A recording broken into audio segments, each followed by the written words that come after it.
என்னுடைய மேஜையின் மீது ஏறி டான்ஸ் ஆடுறாங்க திமுக. சட்டப்பேரவை தலைவர் அவரை கீழே இழுத்து தள்ளி அப்படிப்பட்ட கொடுமையான நிகழ்ச்சி ஏற்படுத்தியவர் இன்றைய முதலமைச்சர். சக்கரம் சுற்றி கொண்டே இருக்கும், கீழே இருக்க சக்கரம் மேலே வரும். அது தெரியாமல், விவரம் தெரியாமல் திரு ஸ்டாலின் பேசி வருகிறார். இப்ப முதலமைச்சர் அன்றைக்கு எதிர்க்கட்சி தலைவராக இருந்தார். அவரும் அவரோடு சேர்ந்த சட்டமன்ற உறுப்பினர்களும் எப்படி நடந்து கொண்டார் என்பது, நம்மோடு இருந்தவர்களே சில பேர் எதிரியோடு சேர்ந்து கைகோர்த்து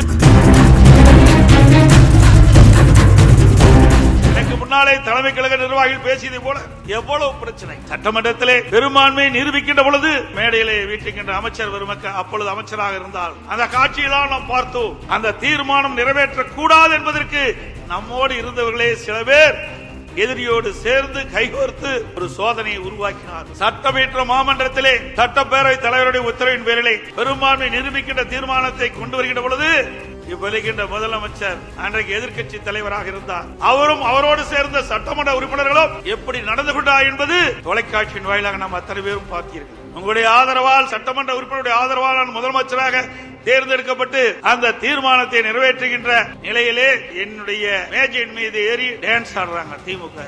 இங்க இருக்கின்ற அமைச்சர்கள் முன்னேற்றி இருக்கின்றார்களே, அமைச்சர்கள் மீது சட்டப்பேரவை தலைவர் அவரை கீழே இழுத்து தள்ளி அவருடைய இருக்கையிலே அமர்கிறார்கள். அவருடைய மைக் உடைக்கப்படுகிறது. அப்படிப்பட்ட கொடுமையான நிகழ்ச்சி ஏற்படுத்தியவர் இன்றைய முதலமைச்சர் திரு ஸ்டாலின் அவர்கள். 2014 ஒரு நாடாளுமன்ற உறுப்பினர் கூட திமுகவுக்கு வெற்றி பெற முடியல.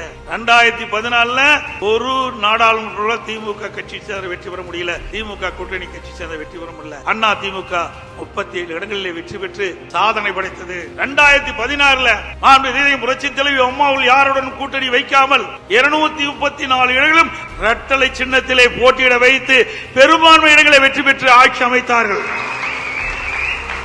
இப்படிப்பட்ட இயக்கத்தை பற்றி திமுக தலைவர் விமர்சனம் செய்வது கேலி கூத்தாக இருக்கின்றது. சக்கரம் சுற்றி கொண்டே இருக்கும், கீழே இருக்க சக்கரம் மேலே வரும். அது தெரியாமல், விவரம் தெரியாமல் திரு ஸ்டாலின் பேசி வருகிறார்.